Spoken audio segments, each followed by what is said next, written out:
Hi, my name is Jacquinette. I'm 25 years in the making of greatness on this fine earth. I identify as queer. My pronouns are she, her, hers, and I work as a behavior interventionist for children on the spectrum.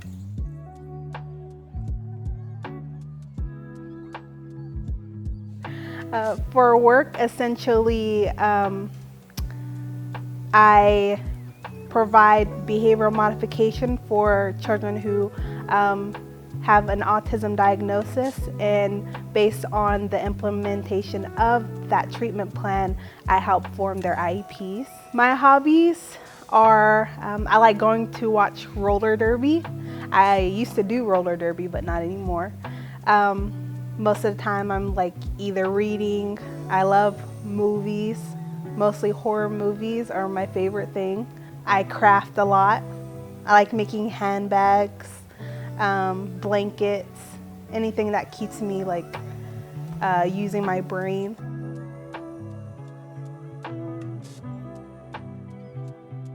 For me, being queer, I have been fortunate enough to not really have had bad experiences, but I have mostly had a lot of like adverse reactions to people finding out that I'm queer, especially as a feminine woman who exclusively dates other women.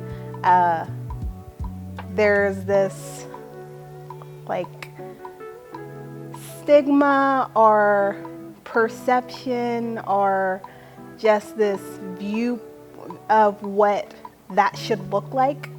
And so growing up in a working environment, for my coworkers or my employees to find out that I'm queer over a random conversation, like if I tell them that I have kids and they're like, you don't look like you had kids, and it's like, well, I adopted them or I'm fostering them at the time.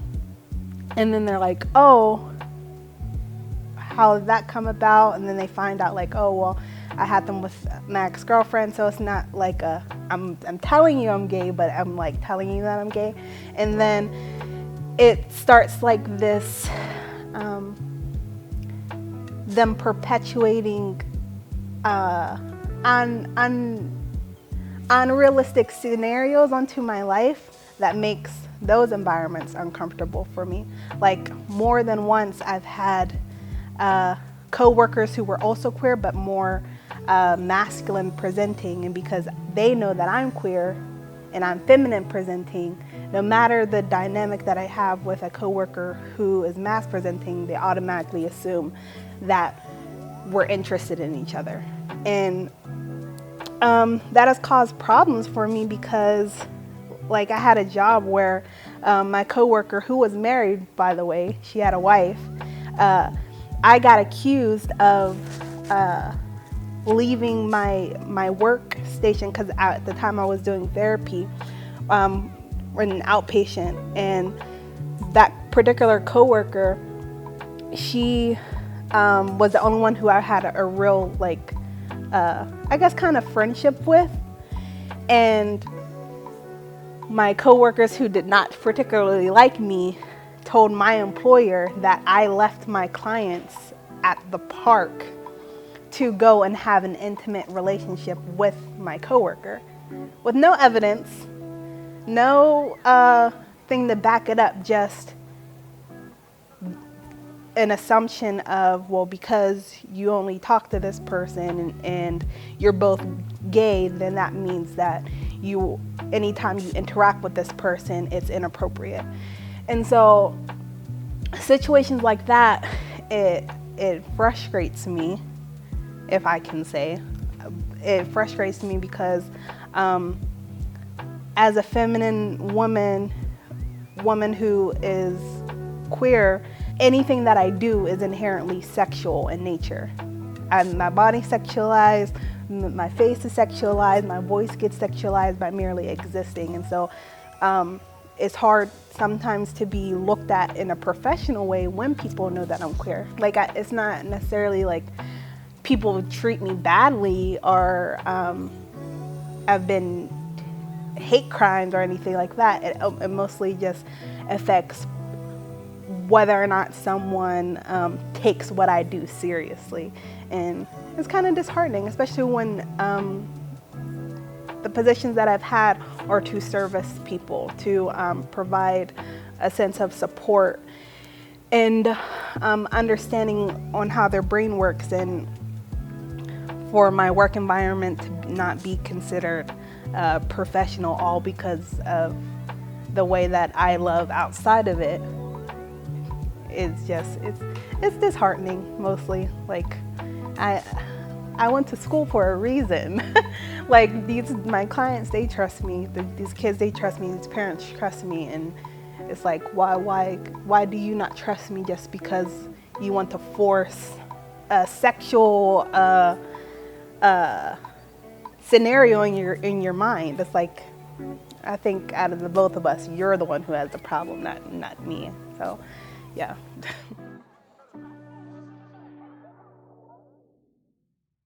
I'm a Scorpio.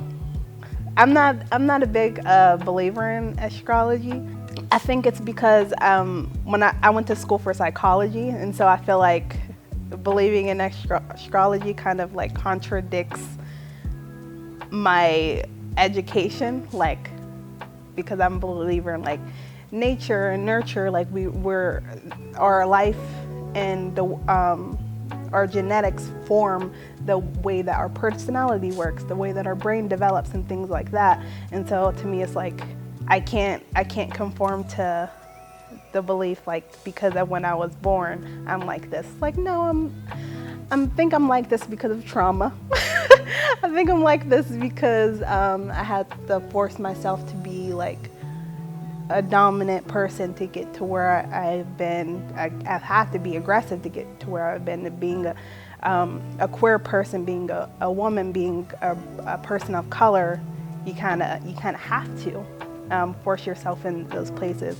But when I tell people like, oh, I'm a Scorpio, they're like, oh, so you're aggressive, you're assertive, you're hypersexual, and it's like, yeah, but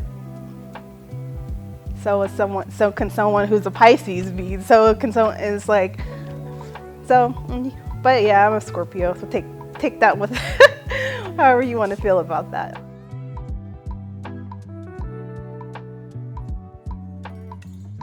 One misconception, I was talking to someone about this actually before. Well, I actually kind of go over this every time I start kind of like casually dating someone, because I'm not sure if straight people do it too, but there's always this conversation is, what is your type? Because I noticed that like women were always like, am I going to be this person's type? Because there's women, we look different ways, we speak different ways, our personalities are different ways, and so we kind of have like this particular type of person that we're interested in. And so people assume that because I am feminine presenting, that I'm only interested in masculine presenting women. And so with that also comes the assumption that I only have a feminine personality. And so there gets to be a lot of clash when I do meet or find interest in women who are masculine presenting or have a masculine personality, where it's like, if I don't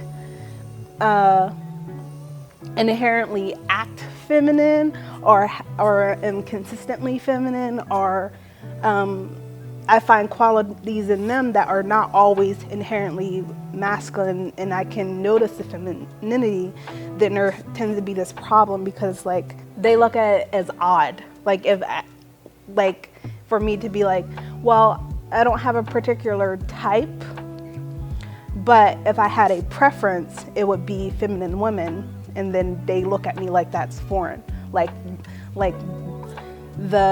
Even I've noticed, so I say that to say, even in queer relationships, there's this expectation of heteronormity, where it's like, there has to be someone who's masculine, there has to be someone who's feminine. So on the other end, masked women who also date other masked women, they get looked at in a way where it's like, that's odd. How can you be interested in someone who looks like you or behaves like you? And it's like, well, the same way that someone who identifies as straight or heterosexual can look at us and be like, how can you like someone who's a female when you're also female? You're kind of, hurting our community with that mindset of putting us in a box, like because you dress this way, you have to act this way, or because you say you like this, that means you have to like this. And so that is something that I have qualms with, where it's like, why can't I just like a person? Why does it? So that's one of the reasons why I like to identify as queer, because even though I'm a woman who exclusively dates other women, it's hard for me to resonate with the word lesbian, because to me, thinking back to when that word originated, for us historically, there's this stereotype or stigma around what that word means for you to look like. So when we hear lesbian, people automatically think that someone who's masculine, or someone who just carries themselves in a certain like feel or look or aura around them. And it's like, I like the word queer because it's very all-encompassing, and it allows people to leave it up to their interpretation instead of me putting myself in a box of I have to look this way or I have to act like this way. So yeah.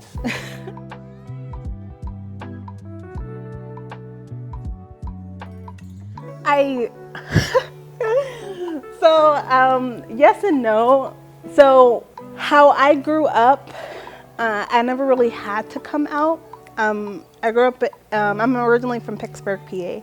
And so when I was raised, I was the only like queer person in my family. Still to this day, I'm the only queer person in my family. But I was never raised like, you can't like this, you have to do this, you have to be like this. So I never felt the need to really come out, because my family and my friend environment created a space where I was never taught that there was anything wrong with it. I just like existed, and everyone around me was just like, oh, that's cool. But there was an instance when I was just coming to terms with that I liked girls when I was in middle school. And I wasn't entirely sure whether or not I still liked boys, because at that particular time I had never kissed a boy or anything like that. I just felt like girls is it. Boys, I don't know how I feel about it, but I don't want to say that I'm a lesbian, because how do I know I don't like boys if I've never been with one? Because I was kind of, even to this day, people still will say things like that to queer women who's never been with men. They're like, well, how do you know you don't like it? It's like, but if we flip it the other way, if I say, how do you as a man, how do you know you don't like men if you've never dated a man or like the man? But so I was at a doctor's appointment with my mom, and I was like, I want to have this conversation with her, but I'm not sure how to approach it. So I'm going to identify as bisexual because I'm not too sure. But then if I decide later on that I really don't like men, then we'll at least have had the conversation. So I'm sitting in the doctor's office with my mom. We're waiting for the doctor to come in. And at this time, I'm like 12, 13, like barely prepubescent. And I say, Mom, I need to tell you something. And she goes, what? I was like, I'm a lesbian, just to see how she just to gauge. And she's like, okay. And she's like flipping through her magazine. And I was like, psych, just kidding. And she's like, don't play with me like that. And I was like, no, but for real, I'm bisexual. And she goes, well, how do you know that? Are you sure? You can only pick a side. Either you're gay or you're straight. There's no being bisexual. And I was just like, okay. And I didn't really know how to feel like about that. And then we never had that conversation again until I was in the ninth grade. And I was going to a dance with this girl. My mom had asked me, she's like, oh, are you going to the homecoming dance? I was like, yeah, I'm going with this girl. And she's like, oh, okay. Are you dating boys still or at all? And I was like, no, I'm good on that. She's like, okay. So that's how my mom forced me to be a lesbian. Basically. She's like, all right, you can be gay, but be for real. So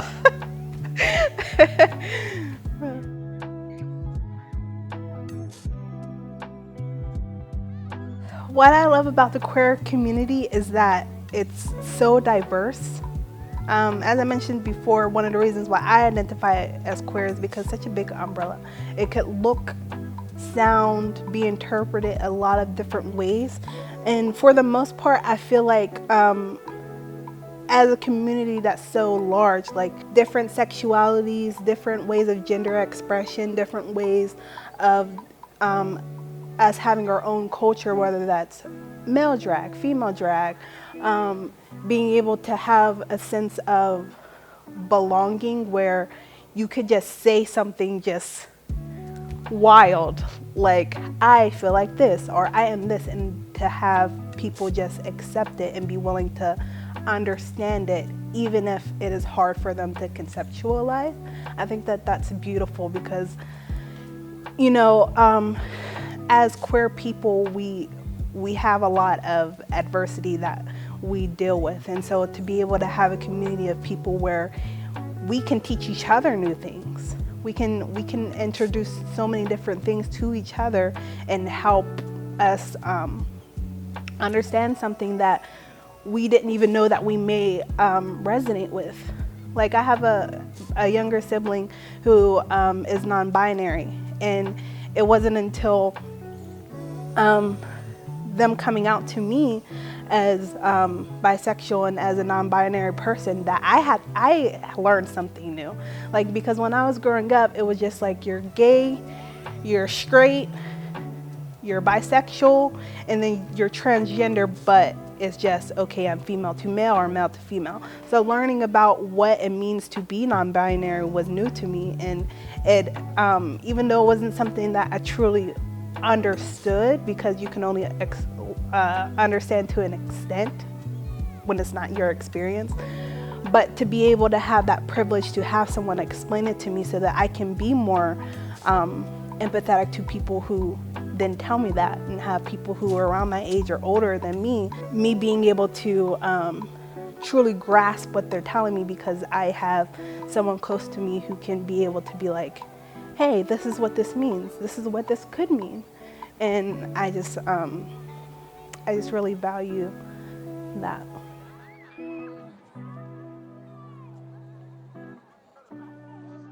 Some of my queer icons would have to be Lynn Gunn from Paris. She's one of my icons because other than her making great music, she did something recent that had me have a lot of respect for her. I had a virtual meet and greet with her during COVID. I had originally got a concert ticket to see her at the Van Buren, and her concert was happening during the Black Lives Matter movement, and she had canceled that concert at the time to so that her concert doesn't take away from the impact that the Black Lives Matter movement was having in the Valley at the time, because there were a lot of protests happening, a lot of walks and marches happening. So I respect that a lot as a person who is of color, having people who are white be able to use their platform to represent communities that are like mine, even though we share a same community of being queer, to extend that solidarity for people who look more like me. I just have so much respect for her in regards to that. I will never forget that. And someone else would be Lily Singh, Superwoman. She's great. If you don't know who Lily Singh is, you better look her up. She is a public speaker, a writer, a comedian, an actress, so many different things.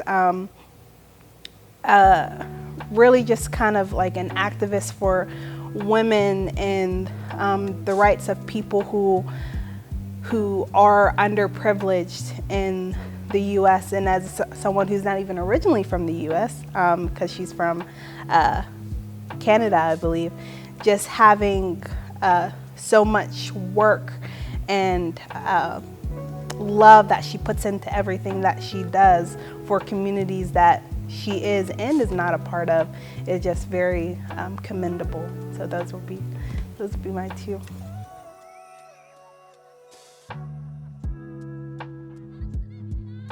Queerness to me means you like what you like regardless of what is the expectation of society. And I say that because even as a woman who exclusively dates women, I believe that sexuality is fluid. I don't believe that anyone is inherently just like completely straight or completely gay. I feel like we all just kind of fall within the middle of there, and that depending on the course of our life, we can sway back and forth depending on the people that we meet, the experiences that we have. I don't think that sexuality change is just for people who are straight.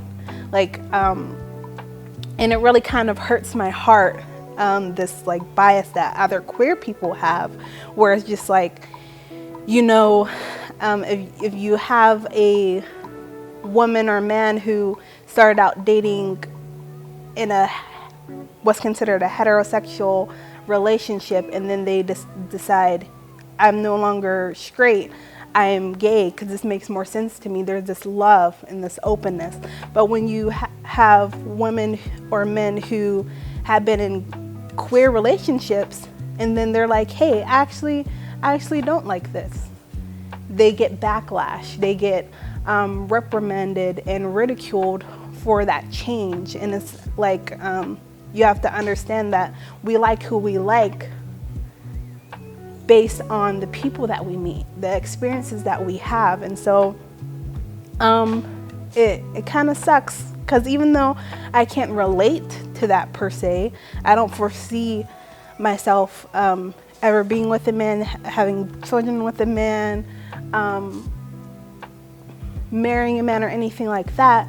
But I don't know where I'll be when I'm 40 or 50 or 60 or what have you. That could change. And so to think that someone could tell me I've been faking all my life all because of something that I realized knew of myself is kind of sucks to think about. But I think that's because we as a community, we view queerness as being, again, looking a certain way, us interacting with each other a certain way. And so, yeah, I mean, that's kind of how I view queerness, where it's just kind of like, I feel like everybody is queer. We're just all on a journey of what that queerness looks like to us. So yeah.